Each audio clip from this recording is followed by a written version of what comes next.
Context, context, context. If there is one thing my journalism is about, this new show, Mehdi Unfiltered, is about, and our new company, Zeteo, is all about, it's providing context. Because context matters. It allows us to fully understand an issue, the meaning, the background, the history. It allows us to connect the dots and truly make sense of what we're being told. And yet we just had a major media fail, a major absence of context. When Iran unleashed a barrage of more than 300 drones and missiles at Israel, which thankfully didn't kill any civilians and didn't do much damage to Israel, but has raised concerns about the start of a new and dangerous war in the region. An attack which was followed last week by an apparent Israeli strike on a military airbase near the city of Isfahan in central Iran. Now, Iran's attack on Israel was presented by many media outlets as Iran being Iran, the rogue nation, the anti-Semitic, anti-American terror state, the irrational, unhinged country that is desperate to wipe little Israel off the map. No context necessary, no history needed. And I'm not even talking ancient history, which isn't actually that ancient. You know, the fact that the United States and the UK helped topple democratically elected Iranian Prime Minister Mohammad Mossadegh in a coup back in 1953, and then replaced him with a brutal dictator, the Shah, which then paved the way for the Ayatollah's revolution in 1979.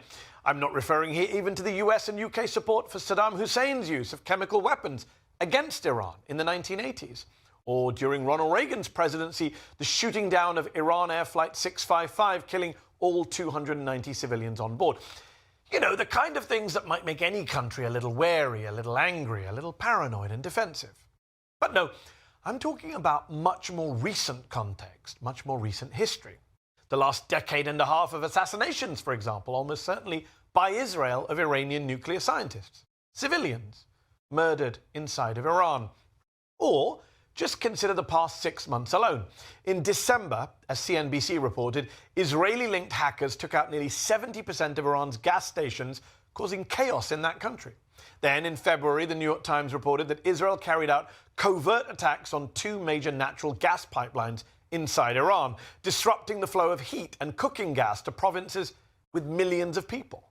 It went on to describe those attacks as having marked an escalation in the covert war and appeared to open a new frontier. But where was this context from February when Iran launched its attack or counterattack on Israel last week?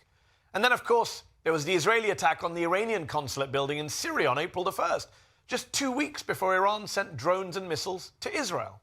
In fact, Israel's attack killed 7 Iranian officers, 3 of them top generals, a clear violation of international law, of the Vienna Convention, which Israel is party to, and which says diplomatic facilities are inviolable. That attack was mentioned by some media outlets almost in passing, as if it wasn't anything other than the main reason cited by Iran for its retaliatory attack on Israel. Look, to be clear, the members of the Iranian government are, of course, no choir boys. They're not innocent of crimes against their own people, especially in terms of brutal repression and persecution of dissidents, in particular women and minorities. And as the Israelis point out, Iran funds and arms proxy groups like Hamas and Hezbollah, which do kill Israeli civilians. No one is defending the Iranian government here. But to pretend that Iran is behaving irrationally or abnormally vis-à-vis Israel is just so disingenuous and irresponsible. Iran did last week what pretty much any country in that situation would do. Well, given they didn't kill any Israeli civilians and ended up hitting an Israeli military base, they did less than what Israel has been doing in Gaza with its attacks on civilian targets and its killing of nearly 14,000 children. Oh, and by the way, look what happened when Sky News host Kay Burley cornered British Foreign Secretary David Cameron on this very issue. What would Britain do if a hostile nation flattened one of our consulates? Well, we would take the very strong action. And Iran would say that that's what they did? Well, what they did, as I said, was a massive attack. So they were right to respond, but they overreacted, is that what you're saying? What I'm saying is that the attack they carried out was on a very large scale, much bigger than people accepted. Did they have a right to respond? Well, countries have a right to respond when they feel they've suffered an aggression. Of course they do. But look at the scale of that response. That's the British Conservative Foreign Minister saying the quiet part out loud.